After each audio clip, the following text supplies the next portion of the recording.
I'm aware you've got a massive following. You've got nearly 1 million YouTube subscribers. You're an influential person, and you have a lot to say about this issue, obviously. So I thank you for coming in, but I'm not too cowardly to talk to you. I don't have a horse in this race. I think I've tried to straddle a divide of being fair-minded with all sides. I've had all voices on the show. I commend you for that, actually, to be honest, for bringing me on. But do realise I did caveat that with on fair ground. So let's hope that this interview is conducted. I intend to be completely fair. Yeah, sure. I promise you, because all I want to get to here is a real sense of what is going to happen. We can all look back at. We can all look back. Let me just. We can all look back. Before that, Piers. Yeah. Sorry, if you want to say fair grounds, you introduced me as a Palestinian controversial. I actually corrected myself. Right. So I said pro-Palestinian. I meant to say pro-Palestinian. So why did the word controversial come into play? I think you're controversial. So are you. Yeah, I wouldn't. So is the ambassador. Why didn't you introduce her in that manner? I'm happy to say that to many people, her views would be controversial. So why didn't you introduce me as the Oxford graduate? Do you want to be introduced as that? Yes. Okay, you're an Oxford graduate. Go ahead. Okay, no problem. You can be introduced as anything you like, frankly. It makes no difference to the debate. Let me ask you this. Where were you when you heard about what happened on October the 7th? I was at home. What was your reaction when you heard? I was actually very sickened by it. And this is something I do want to put on the table because I think it's fair for people to know this. In our religion, we do not believe, okay, as a Muslim, I am a Muslim, and I do not believe in the killing of any man, woman, or children. Non-combatants. That is not despite the religious teachings. That is because of the religious teachings. So in terms of condemning Hamas and just jumping straight into it, I condemn not only Hamas, but any other entity, okay, wherein it's proven that this has been done, that the killing of combatants has been done. Therein, I condemn any party that does it. Any party that kills people or strikes at people where it's more probable than not that it will hit a civilian target, I condemn them. And that's why I condemn the IDF. Because when they strike, they know that it's more probably than not going to hit civilian targets. They know that the majority of civilians, or the majority of people that are going to be affected are civilians. We know that from the various operations that have been conducted. We know that because now in Gaza you find that there is a blockade, as you know, for 17 years, but also they're stopping them from electricity, water, which is a war crime under Geneva 4 of the Geneva Convention, Protocol 4 of the Geneva Convention. So this is something I'm surprised you didn't actually mention to the ambassador. But I did mention it. You didn't say it's a war crime. Well, I think it's an arguable point whether it's a war crime. Okay, let me ask you now. They are saying Israel, at the moment, Israel is adamant they are not breaching war crimes, right? It will be determined. Well, it will be determined whether that's the case. No, sorry. What is it? That's incorrect. Mohammed, let me just make a point to you back on that. I think surely we can agree that what happened on October the 7th was a war crime. I mean, when people are taking grandmothers and executing them, kidnapping young children, when they're killing babies in their cribs, we can agree that's war crime, right? Okay, babies. Can we? Surely, of course, 100%. Right. But babies in the crib, sorry, what was the evidence for that?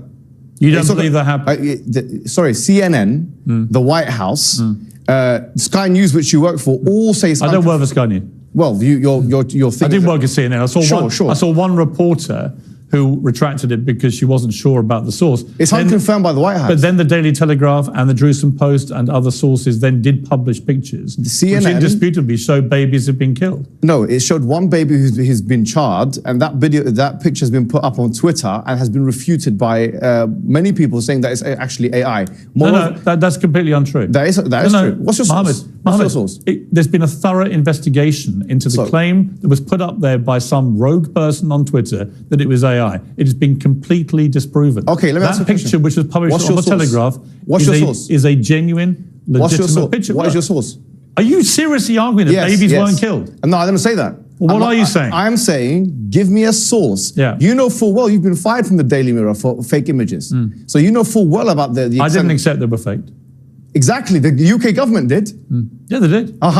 Because the UK government, just to be clear, had waged, in my view, an illegal war in Iraq. So you're allowed to go against the government, and I'm not allowed to go against the Israeli government? Of course you're allowed to. So tell me now, what's the source? You seem to be making a lot of presumptions about me, Mohammed. Yes, because you had softball questions for your ambassador of a great friend. No, there weren't. I put all the questions to the ambassador. I was editor of the Daily Mirror when we opposed the Iraq war on the grounds that I believed it was an illegal war.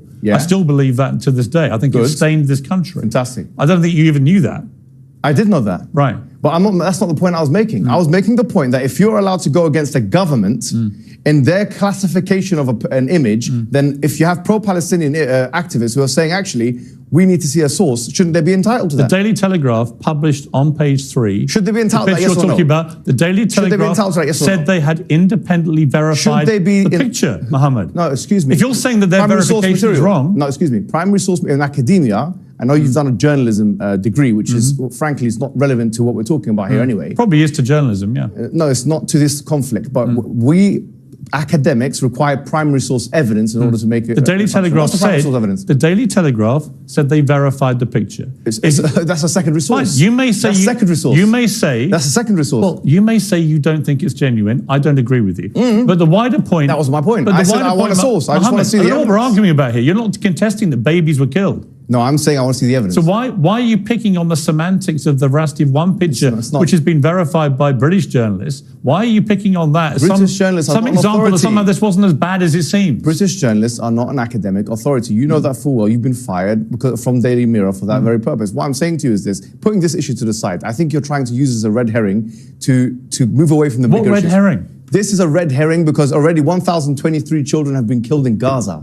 That's why. And you didn't ask the ambassador that question. I literally asked the ambassador. No, I said 3,000 people have already been killed in a week in Gaza. Well, you didn't ask her whether she even listen to my interview with the ambassador? I did listen, but excuse me. Well, don't put words in my mouth or say I didn't ask a question. Let me ask you a question. Do you condemn the killing of those children by the IDF? I tell you what I condemn.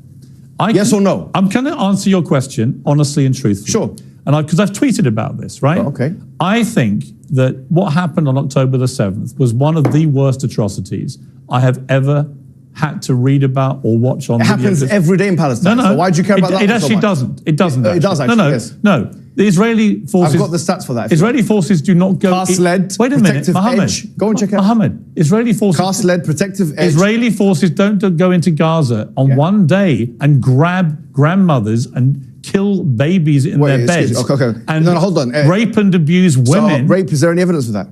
It's been multiple reports in multiple mainstream media publications. Well, you can just sit here and deny everything. No, right? I'm not denying anything. You are. No, I accept that some civilians have been killed. I do accept this. And I already said you don't believe any of the reports that women were raped? No, I didn't say that. I said that it's still to be do you verified. think they were raped? No, I don't know. It's like the Russell Brand thing. You said you don't know. You need to see the evidence. So why do you apply two different standards? Okay, so when it's Israel, we know they're raped. When it's Russell Brand, you don't know because you're your friend. No, it's been reported by legitimate news sources. When it's Israel, you know they're raped. But when it's Russell Brand, you don't know. Them. When it's Russell Brand, you don't know if they're raped. There's no comparison between Russell Brand and what's happening. It's the same thing. It's a rape allegation. Why are you stuttering? I'm not stuttering. You are stuttering.